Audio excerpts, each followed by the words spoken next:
Reply. Thank you, Ciarán. I'm sharing my time with Deputy O'Keefe. I suppose, first, Minister, I welcome the fact that this bill is now before the Dáil. It's long overdue. I remember being at a public meeting in Granard in County Longford in summer of 2016, May or June of 2016, and at the time, a then government TD was at the meeting and promised the ratepayers in the room who were just after experiencing the revaluation process, with many of them seeing significant increases in their commercial rates, and the TD promising them not to worry, that the new rates bill excuse me, will be enacted long before they will have to pay any of the revaluated rates. That certainly hasn't been the case, and I just wonder how long the Minister is going to take to enact this bill now that we're at second stage, and he really give a commitment that he's going to engage in a real and meaningful manner with all members of the House, listen to our concerns, and particularly at committee stage, look at amendments that I know certainly our own political party is going to submit in the hope that we can improve the bill that's before the Oireachtas, and then to give a commitment that this bill will be enacted in the not too distant future. Because unfortunately, Minister, you don't need me to tell you, you're from an area that's wouldn't have the benefit of Dublin City or Cork City or Galway City, and isn't experiencing the same uptake or increase in commercial sales that Dublin would have experienced in the last number of years. And there are many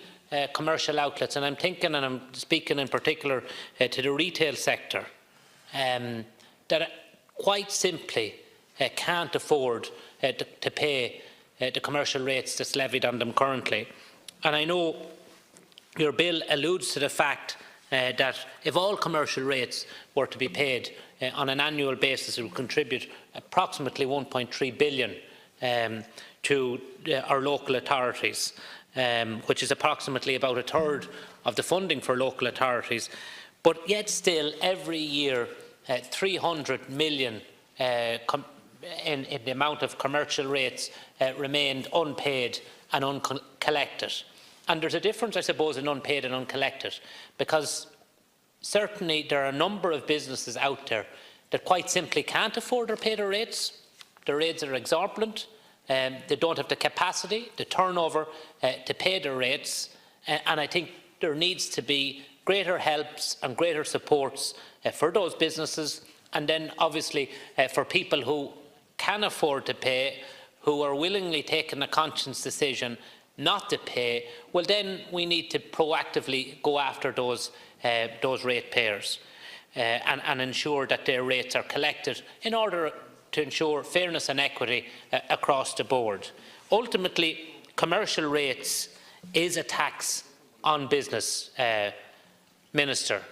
and I'm just wondering whether the way it's levelled now is a fair and equitable tax, because you can have some businesses operating with very high levels of turnover, very high levels of profit, operating from a small business premises, and they're paying small commercial rates. You can have another business that's heavy duty, that's chunky, that needs a large footprint, but quite frankly doesn't have the same level of turnover, doesn't have the same level of profit, and is paying large commercial rates. And there's an inequity there, and I think what we should be doing is looking to see how we can alleviate that inequity through the process of this legislation. I think we need to look at the ability to pay. And as I said at the outset, there are people out there who simply choose not to pay, not because they can't afford to, because they don't want to. They should be sought after and should be ensured to pay. But people who can come in with documentary proof and show that they simply can't pay the commercial rates that they're being charged, we need to look at how we can bring in an ability to pay clause. One of the big issues, I found in my engagement with the retail sector in Mullingar, Minister, over the last many months, is the fact that the challenges they face, it used to be from supermarket or from shopping centres and out of town shopping centres like the Liffey Valleys, like the Dundrums. Now the big challenge and the big competition is coming from online,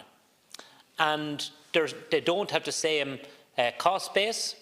they don't have the same overheads, and what's happening is, because of that, they are able to sell their produce much lower, much more competitively. And what you have happening now, Minister, is people going in, trying on shoes, trying on clothes, taking the name of the clothes, the brand, the size, not making a purchase, but going home and booking online. We have a small post office, family post office going many generations, and speaking to the postman this Christmas, they told me in the last from the previous Christmas, the number of parcels increased probably tenfold in 12 months. And I think, Minister, if we're serious about helping small retailers, well, then we have to look at how can we capture the online trade? How can we ensure that the people who are working on the high street, providing the premises, providing employment, trying to pay their commercial rates, how can we ensure that they're competing at least with people who are paying their taxes? Because currently I don't think they are. And finally, because I want to give way to my colleagues, Minister, I want to make the point and support what your own party colleague raised in relation to the area of childcare providers. Childcare providers are providing a service that the state really should be providing. They have filled a gap that was let develop or evolve over a period of a number of years.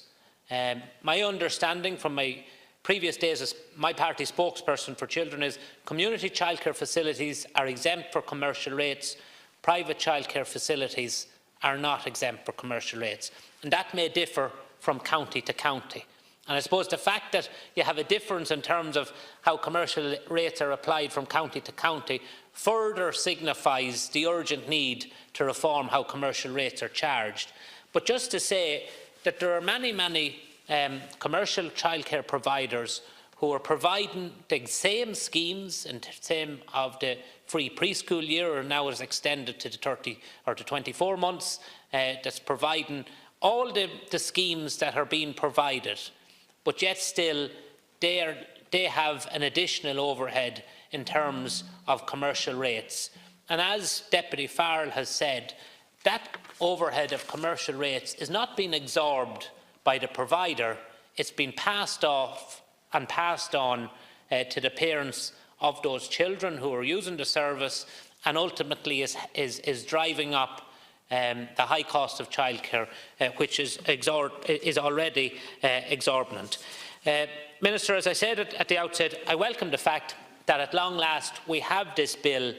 before the House. I don't believe it goes far enough in terms of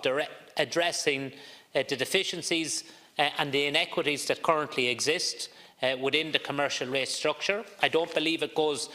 anywhere near addressing the whole area of the online trade, and I think and I hope that in your wrap-up, Minister, you'll give a clear commitment that you will embrace amendments that will be forthcoming during committee stage, and that you will also give a commitment that you will accelerate the passage of this bill, because, as I said at the outset, we're already waiting in excess of 3 years for it.